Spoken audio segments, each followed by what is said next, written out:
us on the press today. To discuss more information on the newspaper, we are now joined by media consultant in the person of Dr. Law Mefor. Thank you so much for joining us on the program today. Thank you for hosting me. Okay. Thank you very much for coming in the program this morning. Thank you. Yes. So quickly, let's dive into it. Amadi is on the scene today for organ harvesting. As a matter of fact, we wouldn't have picked up on this if not for the UK law against slave trade. How does this affect us globally? How do you respond to that, sir? I don't think it's a good one for us as a country, given the status of the person in question.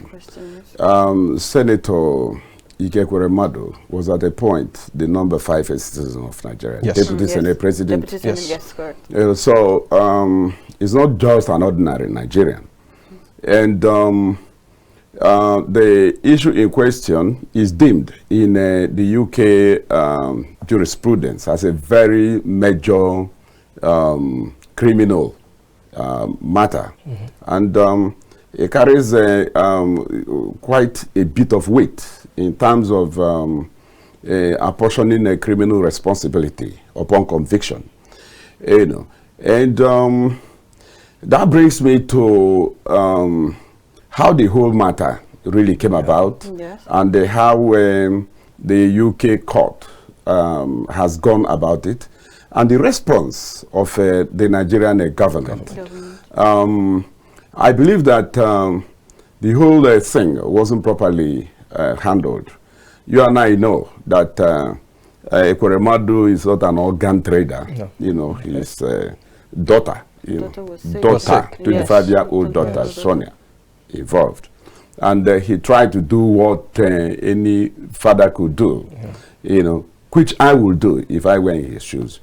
And according to the UK jurisprudence and laws, they would want you to get donors. They don't frown at that. But there must be no form of inducement.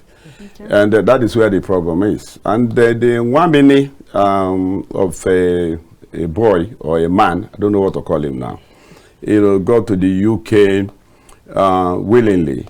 And he went there on a medical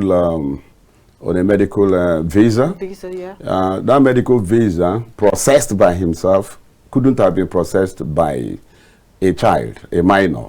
The fact that he processed it by himself meant that it was deemed by Nigerian immigration, by the UK visa office in Nigeria, as an adult, which he is, as a matter of fact. Yes. But he went there and claimed that he didn't know the reason for the medical trip, and that, as a matter of fact, that is even a minor.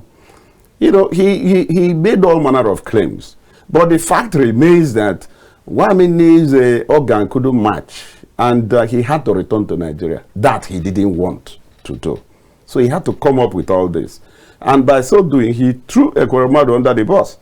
And for me, it's only unfortunate. I feel more concerned about two things. One was what the UK court did. In trying to get a character attestation over Amadi, the UK court wrote EFCC instead of Nigeria Police. EFCC is about economic and financial crimes. It has nothing to do with that, with the matter in question. You know, that sent a red flag. You know, and the Nigerian government ignored it. Because if you want character attestation over any citizen, you write the police. Police, yes. They didn't write Nigeria Police because the government had no character issue. And what did the EFCC do? EFCC wrote back and said that Amadi is under investigation. That is throwing your citizen under the bus. And they didn't stop there. They went for, you know, seizure of Amadi's properties.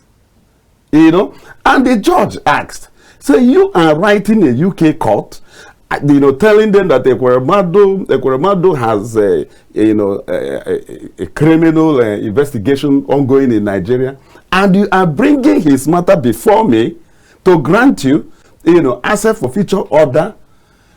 when you are holding a man down, you are tying him down in the UK, and he's not in the position to defend himself, and you are coming here. He saw that appropriately as perfidious. That is what Nigeria did. So now, putting all this together, you can see that, you know, Ekweremadu was not helped at all by Nigerian government. It seems from day one, the idea was to have reasons to convict him. And I suspect that the UK, you know, this is a new law they brought about. So they are trying. For me, it was a policy judgment that they delivered against Ekweremadu.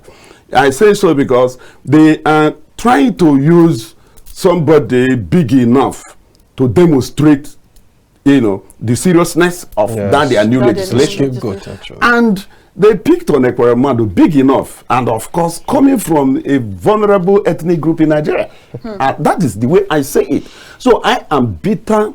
I believe it is wrong.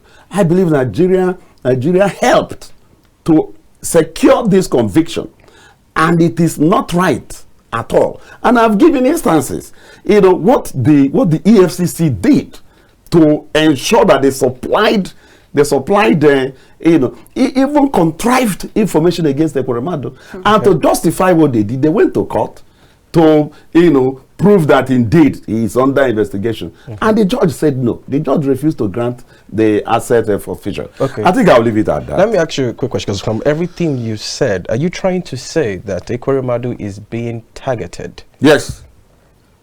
In one word. Yeah, because you see, Ekweremadu has a lot of political differences with the current APC government. Don't forget that he became Deputy Senate President at their expense. And they tried all they could. They brought up all manner of trials against him and Saraki as Senate President. Then, you're a journalist, you're aware of what I'm saying. So they haven't quite forgiven him. So they saw this as an opportunity to get even with him. That is what I see, and I stand to be corrected. Okay, let's talk about the Nigerian health sector. Do you think if our health sector was properly set up, this will even be a story we'll be talking about today? It shouldn't be. And it's rather unfortunate. Because, you see, our return to the current democratic dispensation is since 1999 to that's 24 years. I believe it is long enough for us to set up at least one state-of-the-art medical facility in Nigeria. National Hospital has enough physical facilities, right, to be upgraded. The world-class doctors that we have everywhere, many of them are Nigerians, make the conditions you know, good enough to attract them back to Nigeria, or even arrange visits. They don't need to live in Nigeria. They can come for special cases, stay a week and go back. This can be done. The organ transplant that the Ekweremadu was seeking for could have been done here. It's a medical doctor that will carry it out, you know, with facilities. These facilities could have been installed in Nigeria. And that reminds me, our own president, President Muhammadu Buhari, has been out of Nigeria for medical attention for over 220 days. That's almost a year. Out of 8 years. And he could have upgraded and saw Rock Villa, a clinic, to the state of the art. But he would prefer to go to the UK, stay in the UK hospital, rather than bring those facilities down to Nigeria. Well, rather, you know, it's all wrong. Because if he had brought those facilities to Nigeria, not only he would benefit from it, other Nigerians would. But he does not want to do that. And he has been president for 8 years. You know, is this rocket science? Those hospitals out there, the hospitals that engineer what you call medical tourism, induce medical tourism in amongst the Nigerian elites, and things that can be brought here. And like I said, if you go to the UK, if you go to the US, some of the best doctors are Nigerians. And like I said, you know, they are just a phone call and a flight away. They don't need to live here. If you have the facilities here, they can always come in, do the procedures and go back if they don't want to stay here. And of course, they can even stay here if if you make the facilities where they can live and other things they need to take care of themselves and their families available. But we prefer to leave these excellent Nigerians out there to attend to other economies while we wallow in penury. And our elites, our leaders, would use public facilities, public funds to treat themselves out there by the same Nigerians. So everything is wrong with it. Everything. Even in India, Nigerians are running to India. Why should Indian medical facilities be superior to that of Nigeria? We got our independence almost about the same time.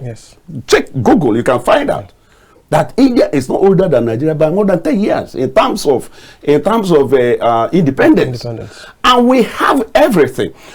Check the personnel you find all over the world, US, UK, Europe.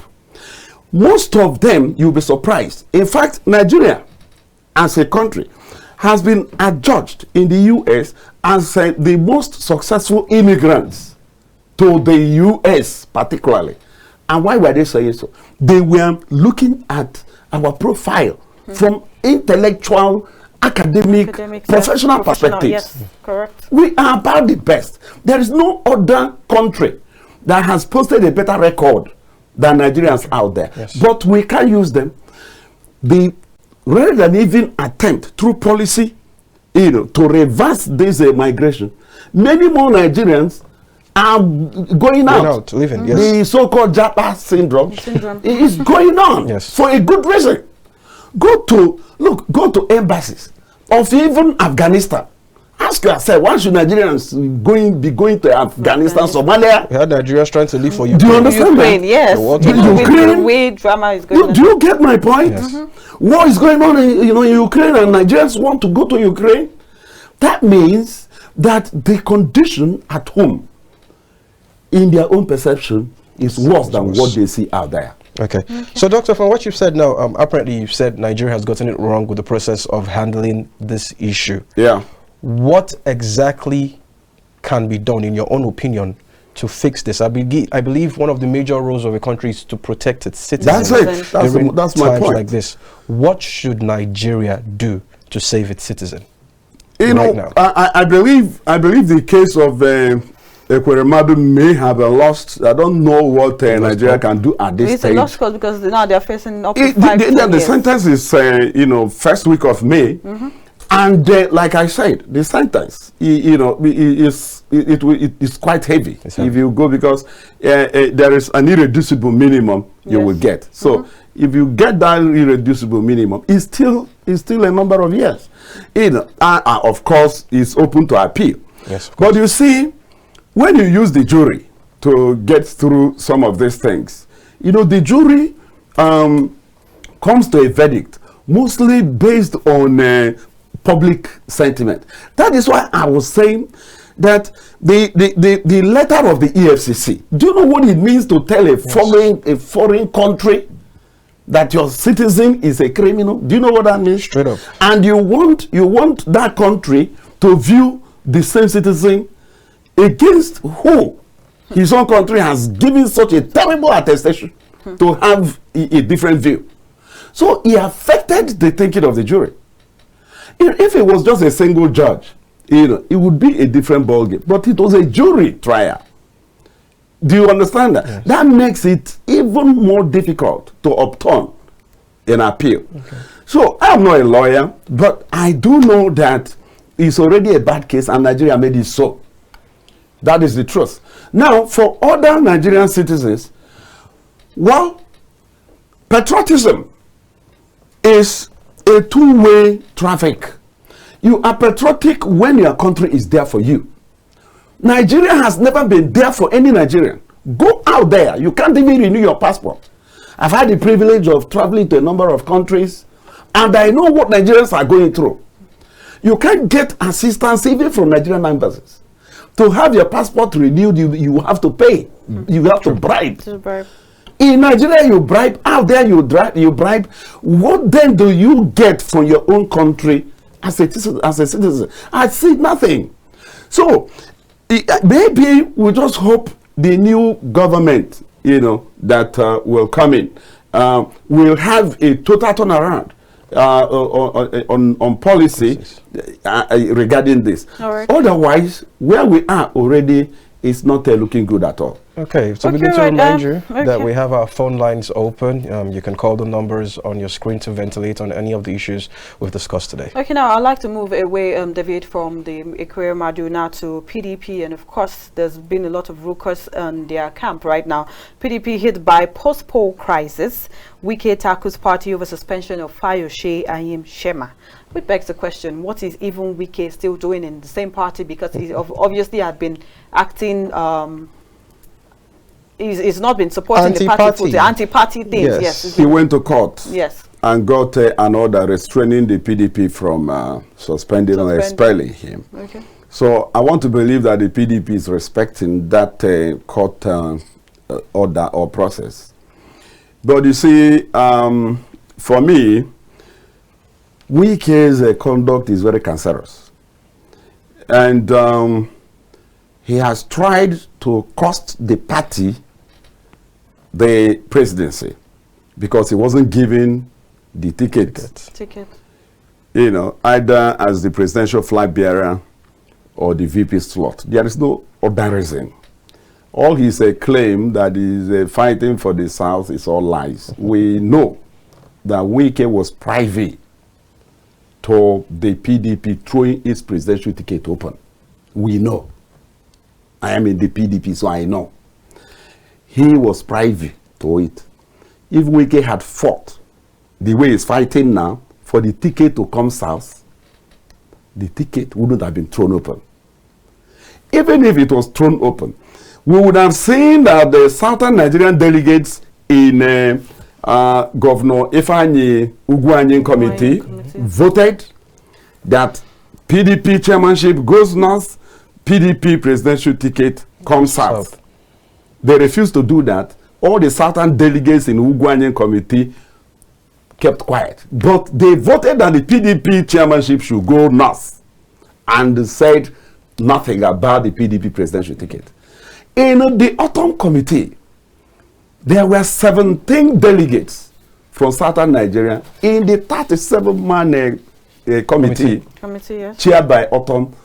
All of them, without exception, voted that the PDP presidential ticket be thrown open. The person that represented Rivers was put there by Wike. Where did he vote? Do you understand what I'm saying? So this shenanigan, that's how I say it. Wike is just being clever by half. Wike believes that it is him or nobody. That's what this whole thing is all about. And I do think that it's all wrong. And yes, he made a lot of financial commitment to the PDP. Post 2015 and of course 2019 coming to this present day. Yes, but that you are helping your party does not automatically translate that you must fly the flag. In determining who would fly the presidential flag of a political party, so many things will have to be put into it. Okay. You need to understand it. Don't forget that the frenzied argument that time was that the party ticket should not only move south, but it should move to southeast. Okay. That was exactly the fear of Wike. Right, so that if you go that way, then you know, yeah. All right. Good morning. Thank you for calling the press. Hello. Good morning. Thank you for calling the press. Your name and where you're coming from, please. Yeah, I'm Akin from Lagos. All right, Mr. Akin, please join in on the conversation. Yeah, thank you, Martin. All right. Mr. No One for good morning, sir. Good morning, sir. Yeah.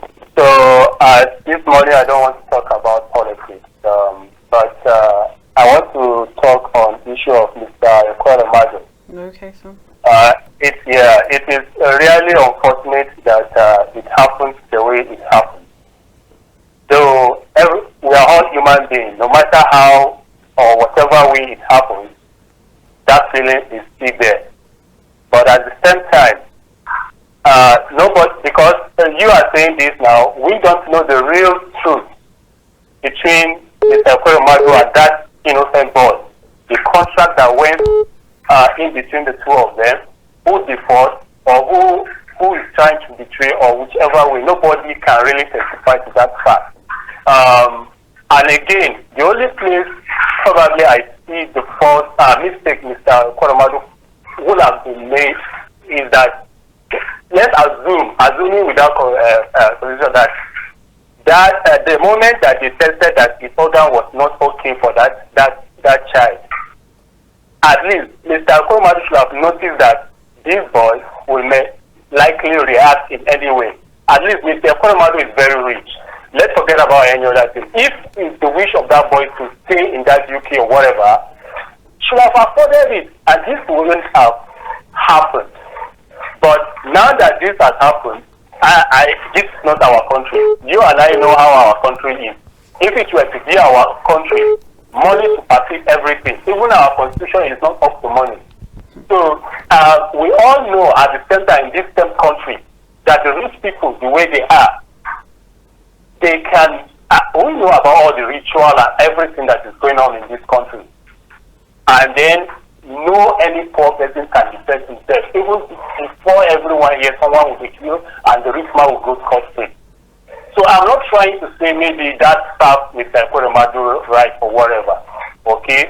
But the issue is that in as much as Mr. President and others are not doing the right thing to put infrastructure in place, especially like the hospital and build our hospitals, but Mr. Koromadu himself, he was not a Senate president, I think second, right? Was the deputy Senate president. Deputy, yes. These are the people that represent us. What is their work? At least, if truly these people are true representatives of the people, the masses, they would have brought out issue about putting better infrastructure in this country. Right. So you see, when the poor react, sometimes maybe they don't even care about whatever happens to the rich. It's because of what they are doing to us. Okay, it's rather unfortunate. All right, but, thank you. May God just help him out wherever it is. But I just pray that boy should not be tempered with whatever. That is just the truth. Okay, all right. Thank you, Mr. Ake. Thank you very much. Thank you, Mr. Ake. Okay, let's take the second call. Hello? Hello? Okay, I think we lost the call. What do you have to say to the last call? Yeah, well, I understand where he is coming from. And somehow he still borders on things we are trying to unravel here. Yes. Ekweremadu was a legislator. He wasn't in the executive, and they couldn't have built a hospital from that position. Yes. You can only, recommend it, put money and all that. It's still the executive that will do the job. Yes. So the buck stops there at the executive table, particularly the president of the country. All right, this is very important. Okay. Hello, good morning. Beautiful morning to you, Messi, co-presenter. Dr. Morning, you are on to SMB from Kano. All right. Good morning, my brother. Good morning. Join in on the conversation. Yeah, thank you very much. Let me go straight to the point of Koromadu. You see, I'm sorry to say, this is not what we pray for him, and then this is not what we expect from him. But you see, there are some certain things which sometimes you will see the way and manners you go ahead with them. It's what will determine the outcome of the situation. But before a Koromadu case, let us look at what is written in our passport. The first page in the passports. It was telling you that. It was telling that country, this man is our citizen. And you can give him you render him all the assistance in it. You understand my point? So, if you go through all these things, you ask yourself, does that mean that our foreign policy, something is missing? Even before now, look at what's happening in Italy. Look at what is happening in other countries. Nigerians have been killed. You understand? So, to me, my own understanding, there is need for us to review our foreign policy. Believe me, we must have to do that. Because individually, we travel to these foreign countries. Administratively, we travel. And we enjoy the travel. We enjoy the facilities. Why do we enjoy that? It's because of the rule of law. We have the rule of law. Why are we not respecting our own rule of law? That's the question. Are we expecting international community to come and rehabilitate our country for us? The answer is no. 1971, United Arab Emirates is not what it is today. But today, it has become a global entrepreneur business center for everybody, anywhere to come to United Arab Emirates. Who made United Arab Emirates what it is today? The people. The people and the governments. Are we ready? The reality of this, they come largely from the way you think, the way you feel, the way you observe, and the way you act. And it's time for Nigerians to act. Otherwise, we can even part the cracking wall not to get things right. But we have to do what it takes. We have our country. We don't have any other country than Nigeria. And building a nation is a collective responsibility. Together we must do that. Thank you very much. I remain to be from Kano. Thank you for your contribution. For your contribution. What do you have to say as regards that foreign policy? You know, it's the foreign policy is right. It's good. It's the implementation. Nigeria is one country with some of the best policies you can find. Yes. It's the implementation. There's nothing wrong about our foreign policy. Africa has the center point, and in fact, Nigeria is one of the countries that has some of the best, robust foreign policies, and all. Is the implementation. The problem is all about leadership. The problem of Nigeria, two things, not beyond two things: structure and leadership. Right? And of course, I keep talking about leadership because the terrible structure we operate today was imposed on us by leadership. So it will take leadership to change it. And that is why I am so happy that the president has started the process of devolution of powers by signing into concurrent list railway and electricity. Do you understand that? So one more move something like port and 2 or 3 others to the concurrent list. Then zones in the country that really want to progress, they know what to do with the laws. Okay, speaking about the concurrent list and the railway, do you think signing this into law right now should be the main priority of the government, given that even the ones we have on ground, majority are not working and do not even maintain them? Listen, Nigeria is a naturally federal environment. You see, before the British colonial government left our shores, they agreed with our founding fathers that the best way to arrange Nigeria is as a federation. It's a clear policy as a federation. And that was what they did. But the military came in the 1966 and truncated Nigerian federalism. That was when they took away all these powers that the regions had and concentrated them on the federal government. That's what you mean by exclusive list. Yeah. So it is what you need. You need to move the country back to federalism. You must. Is that what we are suffering today? Is simply because the states don't have enough powers to engineer what you call economic development and regional integration. Let me give you a scenario.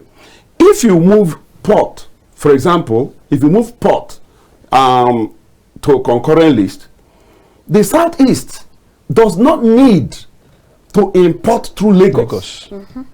As at now, the only viable ports in Nigeria are in Lagos. They don't need to go there and receive these existential threats and insults. All they need to do, you Google Suez Canal. Suez Canal is 120 miles. It's man-made. 120 miles, man-made. In Anambra, between Anambra and the rivers, you have what we call the Orashi River. Yeah. That Orashi River is only 18 nautical miles into the Atlantic Ocean. Anambra and Imo and Abia can combine and do it. And they don't even need to do it by themselves. All they need to do is to go into BOT arrangement with a place like China. And they will construct a viable port in Igbo land. That is federalism. Do you understand that? They can ring up the entire five eastern states with a railway from Onitsha, Nnewi, Aba, Owerri, Abakaliki to Enugu back to Onitsha. That's a whole ring rail. Yes. That can be done. Today, 50% of the problem of development Nigeria faces is based on electricity. Now states have the power to give themselves light. Before, it was not so because power was on the exclusive list. Do you understand what Buhari has just done? Buhari has now said you can exit the national grid. Give yourself light if you can. Yes. If you can, yes. It's revolutionary. Nigerians have not understood that singular act. For me, that is the only thing Buhari achieved in his 8-year rule. Okay, I like the fact that you mentioned that. That is the only thing. Why wait this long? Well, to actually because sign all of this? You know why? Himself does not believe in federalism.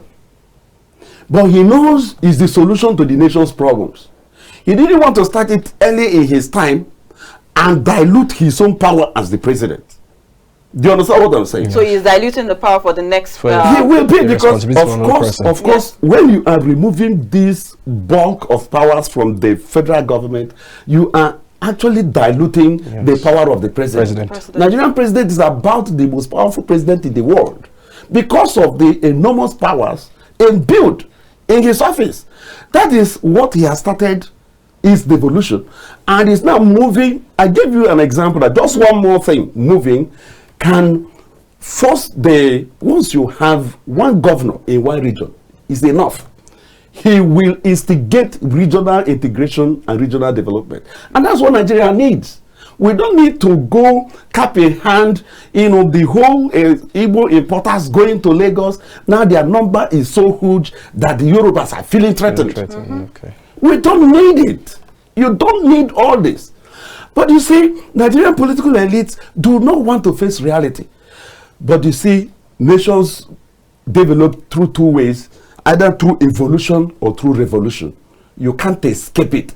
If Nigeria does not yield to evolution, then revolution becomes inevitable.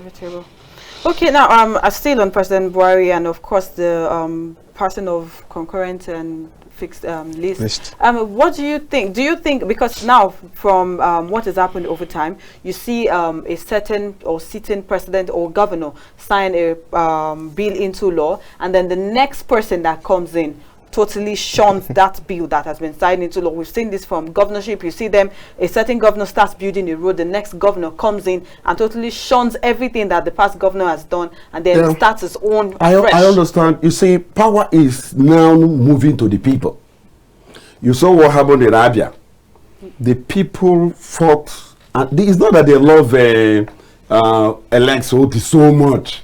Do you understand what I'm saying? But they just needed somebody to be able to exit the 24-year-old of misrule under the PDP government. The current governor of Abia State, his name is Ibazu, right? Yes. You see, Ibazu is from Aba. Aba remains the dirtiest place in the world. And yet, you are from Aba. You've been there for 8 years. You can't even clean up your own father's house. Even if it means borrowing money to do so. So it's because the elites don't care.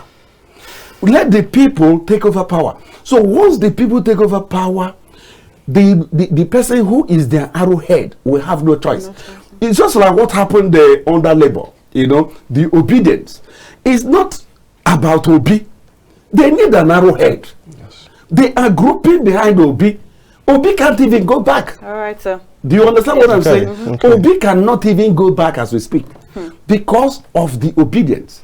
They will compel him to do their will, and that will take care of your fear. All right. Ultimately. Thank you very much, Dr. Law, for joining us in the studio today. It was quite insightful with you. Pleasure is always mine. Yes.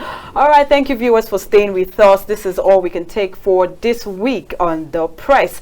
And thank you to our viewers that, of course, called in. And we're sorry if we couldn't take your call. I remain Messi Babajide. See you on The Press next week. And I am Bobby James. Have a beautiful Friday.